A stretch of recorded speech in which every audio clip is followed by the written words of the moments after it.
జై వారాహి మాత, జై వారాహి మాత. వారాహి మహా ఉత్సవాలు జరుగుతున్నాయి. అది రేపు తిరుపతి నుండి 22 స్టార్ట్ అవుతుంది.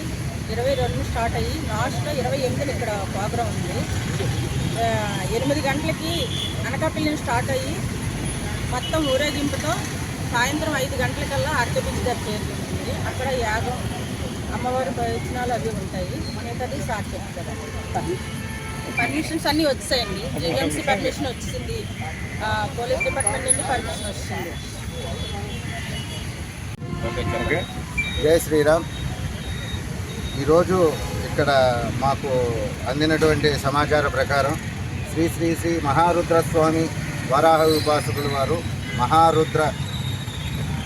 మహారథయాత్ర శ్రీ వరాహి మహారథయాత్రని పురస్కరించుకొని తిరుపతి నుంచి విశాఖపట్నం వరకు రథయాత్ర వరాహి అమ్మవారుని తీసుకుని వస్తున్నారు. రథయాత్రని మరి దాన్ని హిందువులందరూ, విశాఖపట్నం పురజనులందరూ కూడా ఆ దిగ్విజయంగా యాత్రని సమకూర్చమని చెప్పి మా అందరినీ వేడుకుంటున్నాం. మరి అదే సందర్భంగా ఏదైతే రూట్ మ్యాప్ ముందుగుండా మేము ఇచ్చామో, ఈ కమిటీ వాళ్ళు ఇచ్చారో ఆ రూట్ మ్యాప్ ముందుగుండా మేము పోలీస్ డిపార్ట్మెంట్ వాళ్ళకి, మున్సిపాలిటీ వాళ్ళకి కూడా ఇస్తాము. మరి అలాగనే మేము కూడా కార్యకర్తలను కూడా సమయస్ఫూర్తిని, సమయానుకూలంగా చక్కగా రథయాత్రని దిగ్విజయంగా మేము సాగనంపుతామని చెప్పి విశ్వ హిందూ పరిషత్గా మేము అందరికీ చెప్తున్నాం. 2 పోలీస్ డిపార్ట్మెంట్ వారు కూడా ఇచ్చారు లెటరు, ఆమోదింపబడినటువంటి లెటర్ కూడా మా దగ్గర ఉంది. ఇది అంటే మా రూట్ మ్యాప్ ప్రకారము తిప్పుకోమని చెప్పేసి. సో దాని ప్రకారము ఆ కమిటీ వాళ్ళు అన్ని పర్మిషన్లు పొంది ఉన్నారు కనుక ఇక్కడికి రథయాత్ర రాగానే విశ్వ హిందూ పరిషత్గా మేము సింహాచలంలో రథాన్ని స్వాగతం పలుకుతూ అక్కడి నుంచి రథయాత్రని ముందుకు కొనసాగిస్తామని చెప్పి జై శ్రీరామ్. ఈ రోడ్ మ్యాప్లోని అంటే ఈ యాత్రతో పాటు ఎక్కడెక్కడి నుంచో భక్తులు వచ్చి కనెక్ట్ అయ్యి చివరకు ఈ రోడ్ మ్యాప్ ప్రకారం బీచ్ ఆర్కే బీచ్ చేరుకుంటారా, లేకపోతే డైరెక్ట్గా ఆర్కే బీచ్కి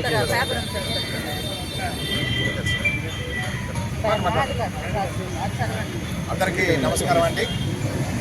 గత కొన్ని సంవత్సరాలుగా ఆంధ్ర రాష్ట్రంలో కొన్ని విధి విధానాల్లో ప్రజలు చాలా ఇబ్బందులు పడేటువంటి, ముఖ్యంగా హిందూ దేవాలయాలు, దేవతా విగ్రహాలు, హిందూ సాంప్రదాయ సంస్కృతి దెబ్బతినే విధంగా ఉన్నది. కాబట్టి కొంతమంది హైందవ సంఘం నుంచి వచ్చి రావడము, ఇలాంటి యజ్ఞ హోమాలను తలపెట్టడం అనేది చాలా మంచి కార్యము.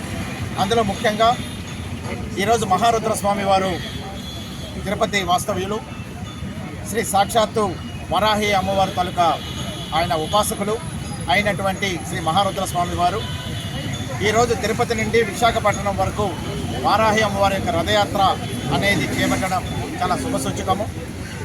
ఇలాంటి రథయాత్ర వల్ల మొత్తం రాష్ట్రం మొత్తంలో ఉన్నటువంటి భక్తులందరూ కూడా ఈ యొక్క వారాహి అమ్మవారిని సాక్షాత్తు ఆ రథం దగ్గరకు వచ్చి దర్శనం చేసుకుని అమ్మవారి యొక్క కరుణా కటాక్షాలు పొందేటువంటి విధి విధానాలు కల్పించడం అనేది చాలా ఆనందదాయకము.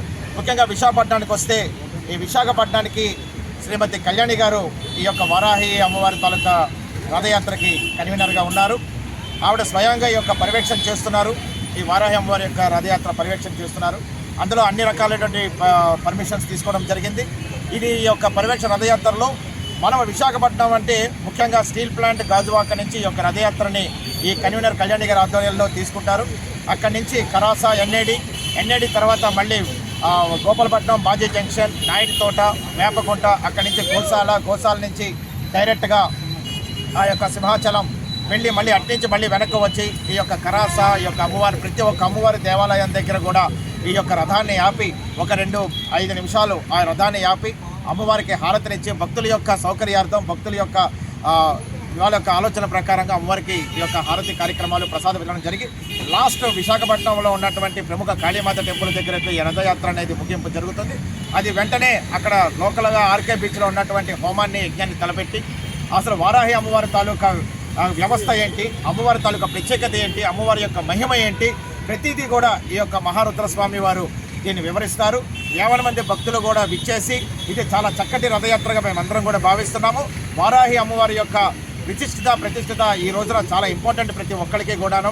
అది వాళ్ళు ఏ రంగంలో ఉన్నా ఈ యొక్క వారాహి అమ్మవారిని కనుక భక్తి శ్రద్ధలతో కొలిస్తే ఆ రంగాల్లో వాళ్ళు దినదిన అభివృద్ధి చెందే విధంగా ఈ యొక్క రథయాత్ర అనేది ఉంటుంది. అమ్మవారి తలకు కరుణ కటాక్షాలు ఉంటాయి.